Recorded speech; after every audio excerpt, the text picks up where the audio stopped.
আসসালামু আলাইকুম।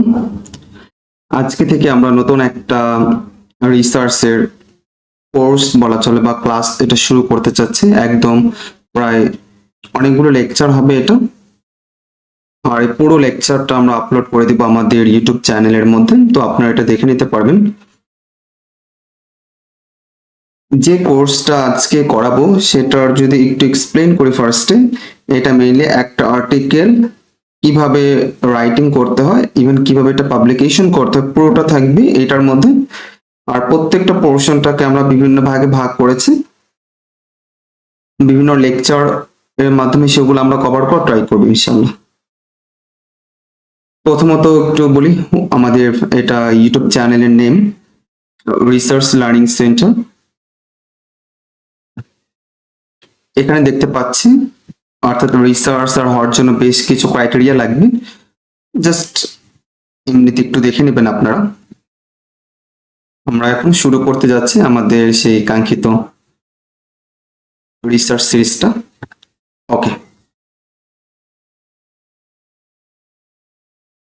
প্রথমত যখন নাকি আমরা রিসার্চের কাজ করতে চাই, এখন রিসার্চের কাজ করলে সবচেয়ে গুরুত্বপূর্ণ সেটা হচ্ছে এটা পাবলিকেশন করা।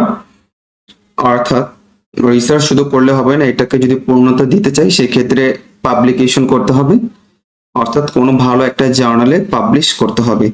এই জার্নালটা অবশ্যই হতে হবে একটা international journal, Scopus index journal, web of science journal.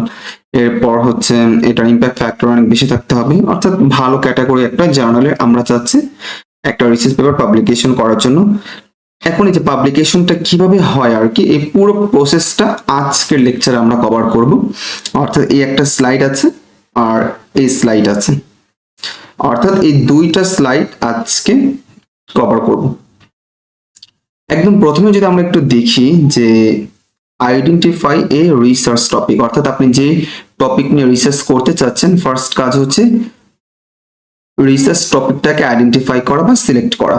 এটা হচ্ছে প্রথম কাজ, অর্থাৎ যেটা নিয়ে আপনি রিসার্চ করতে চাচ্ছেন ওই টপিকটাকে সিলেক্ট করতে হবে, অর্থাৎ কি নিয়ে কাজ করতে চাচ্ছেন। আমি কি বায়োলজিক্যাল সায়েন্সে কোন বিষয়টা নিয়ে কাজ করতে চাচ্ছি, বা আমি কি ম্যাথমেটিক্সে কিনা, বা আমি কি সোশিওলজিতে পড়াশোনা করি কিনা। অর্থাৎ আপনি যে টপিকে রিসার্চ করতে চান অবশ্যই সেটা আপনার সাবজেক্ট রিলেটেড হতে হবে। নর্মালি এটাই হয় আর কি, তবে আপনি চাইলে অন্য কোনো বিভাগ বা টপিকের উপর কিন্তু রিসার্চ করতে পারবেন। তবে প্রেফারেবল হচ্ছে বা সাজেশন হচ্ছে আপনি যে ফিল্ডে আছেন ওই ফিল্ডে রিসার্চের কাজটা করা। তো সেক্ষেত্রে আমি একজন ফার্মাসিস্ট, আর আমার সাবজেক্ট হচ্ছে বায়োলজি অ্যান্ড কেমিস্ট্রি, এই দুটোর একটা কম্বিনেশন যদি বলি, সেক্ষেত্রে আমার টপিকটা হবে কিন্তু এ রিলেটেড। ওকে, এখন প্রথমে আমাকে একটা টপিক খুঁজে বের করতে হবে, অর্থাৎ আইডেন্টিফাই এ রিসার্চ টপিক, যে টপিক নিয়ে আমি কাজ করতে চাচ্ছি। লাইক আমি ক্যান্সার নিয়ে কাজ করতে চাচ্ছি, নাকি নিউরোসায়েন্স, নাকি কোনো ডিজিজ, নাকি হচ্ছে কোনো ব্যাকটেরিয়া, ভাইরাস, ফাঙ্গাস, প্রোটোজোয়া, এই ধরনের কোনো কিছু নিয়ে কাজ করতে চাচ্ছে, আই মিন কোনো মাইক্রো অর্গানিজম। সো ওই বিষয়টাকে প্রথমে এনশিওর করা, অর্থাৎ কোন বিষয়টা নিয়ে কাজ করতে চাচ্ছে। 2 নম্বর হচ্ছে কন্ডাক্ট লিটারেচার রিভিউ, অর্থাৎ প্রিভিয়াস যতগুলো পেপার পাবলিশ হচ্ছে ওইগুলো একটু স্টাডি করা। অর্থাৎ যে বিষয় নিয়ে কাজ করতে চাচ্ছে আমি যদি প্রিভিয়াসলি ওই বিষয়গুলো যদি পড়াশোনা না করে আসি তাহলে কিন্তু প্রবলেম। সেক্ষেত্রে প্রিভিয়াস যে কাজগুলো হয়েছে ওই কাজের যাতে কোনো রিপিটেশন না হয়, সেজন্য প্রিভিয়াস কাজগুলো থেকে আগে আমাদের দেখে নিতে হবে কোন কোন কাজ করা হয়েছে আর কোন কাজ করা হয়নি, দেন ওই রিসার্চ গ্যাপ যেটা আছে ওইটা নিয়েও কিন্তু কাজ করা যাবে। অর্থাৎ এক্ষেত্রে প্রিভিয়াসলি যে লিটারেচার রিভিউগুলো হচ্ছে, যে পেপার পাবলিশ হয়েছে ওগুলো স্টাডি করতে হবে। 3 নাম্বার হচ্ছে ডিজাইন দ্য রিসার্চ, অর্থাৎ আপনি যে রিসার্চটা করতে চাচ্ছেন ওই রিসার্চটাকে ডিজাইন করা। আই মিন আপনার রিসার্চটা কোন টাইপের হবে, এটা কি ল্যাব বেস হবে নাকি রিভিউ বেস হবে, এটা কি সিস্টেমিক রিভিউ নাকি মেটা অ্যানালাইসিস, নাকি হচ্ছে কি এমনি কম্প্রিহেনসিভ রিভিউ হবে। অনেক সময় দেখা যায় যে আরেকটা ভাগ আছে যেমন molecular docking, dynamic, in silico, এটা কিন্তু করা যেতে পারে, অর্থাৎ in silico, in Vivo, in vitro, এরকম কোন টপিক নিয়ে আপনি কাজ করতে চাচ্ছেন। আর এখানে কি কোয়ালিটেটিভ নাকি কোয়ান্টিটেটিভ নাকি দুটো মিক্সড থাকবে, অর্থাৎ এই যে পুরো যে রিসার্চের কাজটাকে ডিজাইন করা, এইটা এটা করতে হবে। 4 নাম্বার হচ্ছে কালেক্ট ডাটা, অর্থাৎ আপনি যে বিষয়ে কাজ করতে চাচ্ছেন ওই বিষয় হচ্ছে ডাটা কালেক্ট করতে হবে। এটা যদি ল্যাবে কাজ করেন তাহলে ল্যাবে অনেক ডাটা পাবেন, অথবা ফিল্ডে যদি কাজ করেন সার্ভে টাইপের তাহলে সেক্ষেত্রেও কিন্তু অনেক ডাটা পাবেন। বা আপনি যদি চান যে মেটা অ্যানালাইসিস করবেন অথবা সিস্টেমিক রিভিউ করবেন, সেক্ষেত্রেও কিন্তু এরকম অনেকগুলো ডাটা আপনারা পাবেন। দেন হচ্ছে ওই ডাটাগুলোকে কালেক্ট করা। এর পরের ধাপ হচ্ছে অ্যানালাইজ ডাটা, অর্থাৎ আপনি যে ডাটাটা পেয়েছেন ওই ডাটাটাকে অ্যানালাইজ করা, ক্যালকুলেশন করা। এটা তার মানে এখানে অনেকগুলো সফটওয়্যার চাইলে আপনি ইউজ করতে পারেন। এটা অ্যাকচুয়ালি ডিপেন্ড করে আপনি যে টপিক নিয়ে কাজ করছেন সেই ক্ষেত্রে কোন কোন সফটওয়্যারগুলো ইউজ করা হয়। লাইক এটা SPSS এটা হতে পারে, স্টাটা এটা হতে পারে। এগুলো হচ্ছে স্ট্যাটিস্টিক্যাল সফটওয়্যার যেগুলো মেইনলি ডাটাগুলোকে অ্যানালাইসিস করার ক্ষেত্রে ইউজ করা হয়। এরপর আপনার যখন নাকি ডাটাগুলো অ্যানালাইসিস করা হয়ে যাবে, এরপর মেন কাজ হচ্ছে রাইটিং করা পেপারটাকে, অর্থাৎ পেপারটাকে রাইট করতে হবে বা লিখতে হবে, তৈরি করতে হবে, অর্থাৎ অ্যাবস্ট্রাক্ট লেখা থেকে শুরু করে আর যা যা আছে এগুলো হচ্ছে করা। এরপরে হচ্ছে পেপারটা যখন নাকি আপনার লেখা শেষ, দেন কাজ হচ্ছে রিভিউ করা, অর্থাৎ যখন নাকি আপনি এই যে পিয়ার রিভিউ যেটা বললাম, লেখার পর নিজেরা এটাকে চেক করবেন যেটা ঠিক আছে কিনা। যদি ঠিক থাকে তাহলে পেপারটা পরবর্তী প্রসেসের জন্য যাবেন, অর্থাৎ জার্নালে সাবমিট করার জন্য প্রিপেয়ার হবেন। এখন এই ক্ষেত্রে কিন্তু আপনারা নিজেরা চেক করবেন, বারবার করবেন কোথাও কোনো ভুল আছে কিনা, এটাকে আইডেন্টিফাই করা, সলভ করা, এই বিষয়গুলো কিন্তু করতে হবে। অর্থাৎ অথর যারা আছেন তারা এটাকে পড়বেন, সুপারভাইজার যারা আছেন তাকে এটা পাঠাবেন, তারা কিছু ফিডব্যাক দিবেন। সো ওই যে নিজেরা হচ্ছে এটাকে রিভিউ করা বা দেখা কোথাও কোনো ভুল আছে কিনা, যদি ভুল থাকে তাহলে ভুলটাকে সলভ করা। এরপর যখন নাকি নিজেদের রিভিশন দেওয়া হয়ে গেল, এর পরের ধাপ হচ্ছে সিলেক্ট এ জার্নাল, অর্থাৎ সুইটেবল একটা জার্নাল সিলেক্ট করতে হবে। জার্নালটা ইম্প্যাক্ট ফ্যাক্টর কত হবে, এটা স্কোপাস ইন্ডেক্স নাকি ওয়েব সায়েন্স ইন্ডেক্স, এটা দেখতে হবে। প্রিডেটরি জার্নালগুলোকে অ্যাভয়েড করতে হবে। এই বিষয়গুলো এখানে চলে আসবে। এরপর ওই জার্নাল এপিসি কত টাকা, আর্টিকেল প্রসেসিং চার্জটা কত, এই বিষয়গুলো একটু খেয়াল রাখতে হবে। এরপর আরেকটা ফ্যাক্টর এখানে কাজ করে, এটা কত সময় লাগে, এই বিষয়টা একটু দেখতে হবে, অর্থাৎ এটা কি অনেক সময় লাগে না কম সময় লাগে। সো আপনি যেমনটা চাচ্ছেন ওরকম একটা জার্নাল খুঁজে বের করবেন।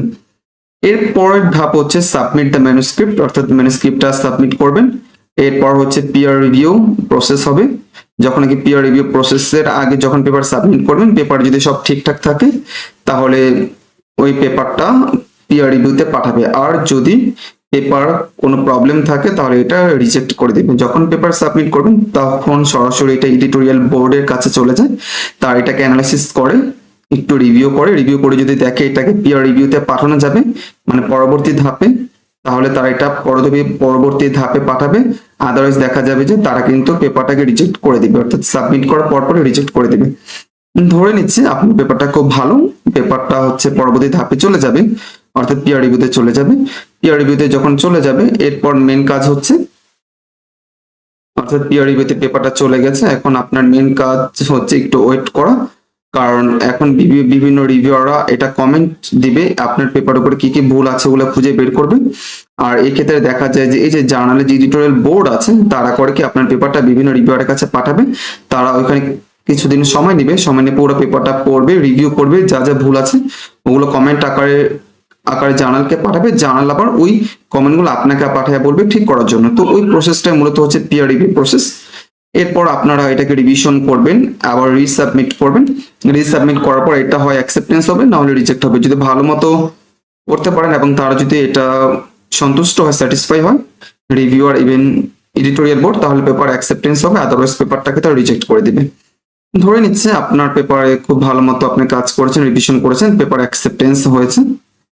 এর পরবর্তীতে কাজ হচ্ছে গ্যালারি প্রুফ, অর্থাৎ পেপার অ্যাকসেপ্টেন্স হওয়ার পর তারা পেপার আবার পাঠাবে ফাইনাল প্রুফ করার জন্য, বা আপনাকে বলবে আপনি পেপার আরেকবার চেক করে দেখেন কোথাও কোনো ভুল আছে কিনা, নাম ভুল আছে কিনা, অ্যাপ্লিকেশন ভুল আছে কিনা। যদি ভুল থাকে তাহলে কারেক্ট করুন, আদারওয়াইজ পেপারটা আমরা পাবলিশ করে দিব। অর্থাৎ ফাইনালি যখন আপনি গ্যালারি প্রুফ করবেন আরেকবার আপনি প্রুফ করবেন, প্রুফ করার পর দেন হচ্ছে পেপার তারা পাবলিকেশন করে দিবে। অর্থাৎ যখন এই পেপার তারা পাবলিকেশন করে দিবে তখন সরাসরি অনলাইনে চলে আসে, আবার কয়েকদিনের সময় নেয়। অনেক সময় দেখা যায় শুধুমাত্র তার টাইটেল আর অ্যাবস্ট্রাক্টটা পাবলিকেশন হয়, কিন্তু ফুল পাবলিকেশন হতে কয়েকদিন দেরি হয় বা লেট হয়। অনেক সময় প্রথম দিনেই আবার হয়ে যায়। এটা অ্যাকচুয়ালি ডিপেন্ড করে, যেমন এমডিপিআই তারা খুব তাড়াতাড়ি পাবলিকেশন করে এখন পর্যন্ত দেখে আসছে, কিন্তু অন্য জার্নালগুলো একটু দেরি করে, যেমন স্প্রিঞ্জারে যদি কোনো জার্নাল হয়, তারপর হচ্ছে এলসিবিআর একটু জার্নাল হলে 3-4 দিন 5 দিন একটু লেট হতে পারে, ব্যান্থম সায়েন্স আরো অনেক বেশি লেট করে। তো এটা অ্যাকচুয়ালি ডিপেন্ড করে। এবার টেইলর ফ্রান্সিস আছে, অন্যান্য লাইব্রেরি আছে, তারাও দেরি করে, কখনো কোনো জার্নাল, কখনো কোনো জার্নাল খুব তাড়াতাড়ি পাবলিকেশন করে দেয়। অর্থাৎ যখন পাবলিকেশন করে দেবে, পোস্ট পাবলিকেশন হয়ে যাবে, তখন আপনার আর্টিকেলটা অনলাইনে অ্যাভেলেবল হয়ে যাবে, আপনি চাইলে এটা দেখতে পারবেন, সব যে কোনো জায়গায় আপনার লিঙ্কটা শেয়ার করতে পারবেন। তারপর যে কোনো মানুষ চাইলে আপনার আর্টিকেলটা ওপেন করে দেখতে পারবে, পড়তে পারবে। এরপর যখন নাকি পেপারটা পাবলিশ হয়ে গেল অনেক বছর পর, তারা বিভিন্ন অবজারভেশন একটু করতে হয়, কোনো আর্টিকেল কোনো প্রবলেম হচ্ছে কিনা। যদি প্রবলেম হয় তাহলে দেখা যায় ওই আর্টিকেলটা কিন্তু আবারও ইমপ্রুভমেন্ট করার সুযোগ থাকে, যেটাকে বলা হয় করিজেন্টাম পাবলিকেশন। অর্থাৎ আপনি চাইলে এটাকে করিজেন্টাম পাবলিকেশন করতে পারবেন যদি অন্য কোনো অথর বা অন্য কোনো রিসার্চার আপনার পেপার নিয়ে আপত্তি করে, বা যদি বলে আপনি এখান থেকে কোনো কিছু কপি করেছেন, রেফারেন্সে ভুল আছে বা অন্য কোনো ধরনের প্রবলেম আছে, সেক্ষেত্রে কিন্তু আপনার আর্টিকেলটা তারা একদম আবার মানে এটা নিয়ে কাজ করতে হবে। দেখা যাবে যে ওই আর্টিকেল আবার কারেকশন করতে হবে, দেন তার কারেক্টেড ভার্সন আবার পাবলিশ করুন। তো ওইটাকে বলা হয় যে করিজেন্টাম পাবলিকেশন। তো মেইনলি এই পুরো প্রসেসটা ফলো করতে হয় একটা পেপার পাবলিকেশন করার জন্য। যেমন এখানে আছে 4টা, এখানে আছে 4টা, এখানে আছে 4টা, 12টা, আর এখানে আছে 4টা, মোটামুটি এই 16টা প্রসেসের মাধ্যমে একটা পেপার পাবলিকেশন হয়। এর মধ্যে অনেকগুলি প্রসেস চাইলে অ্যাড করা যায় বা চাইলে বাদ দেওয়া যায়, তবে এগুলো অ্যাকচুয়ালি আমার লেকচারের মধ্যে অলরেডি চলে আসছে। তো এই প্রসেসগুলো ফলো করলে মেইনলি একটা পাবলিকেশন হয়ে থাকে। দেখা যায় যে আমরা অনেক সময় জানি না যে একটা পাবলিকেশন হওয়ার জন্য কতটা সময় লাগে বা কোন কোন প্রসেস বা কোন কোন ধাপের মধ্যে দিয়ে যেতে হয়। সো এই ডায়াগ্রামটা যদি আমরা একটু মনে রাখি তাহলে কিন্তু খুব ইজিলি বুঝে ফেলতে পারবো যে একটা জার্নালে পাবলিকেশন করার জন্য একটা আর্টিকেল কোন কোন প্রসেস বা কোন কোন ধাপ অতিক্রম করে যেতে হয়। এরপর ফাইনালি দেখতে পাচ্ছেন আপনি সাকসেস হয়েছেন, অর্থাৎ আপনার পেপারটা পাবলিকেশন হয়েছে। সো এটাই ছিল আজকের লেকচার আমাদের টপিক, অর্থাৎ কোন প্রসিডিউরটা ফলো করে একটা আর্টিকেল বা রিসার্চ পেপার পাবলিকেশন হয়, অর্থাৎ প্রসিডিউরটা লেখা থেকে শুরু করে একদম অনলাইনে আসা পর্যন্ত এই ধাপগুলো অতিক্রম করে দেন একটা আর্টিকেল অনলাইনে অ্যাভেলেবল হয়, পাবলিকেশনটা হয়।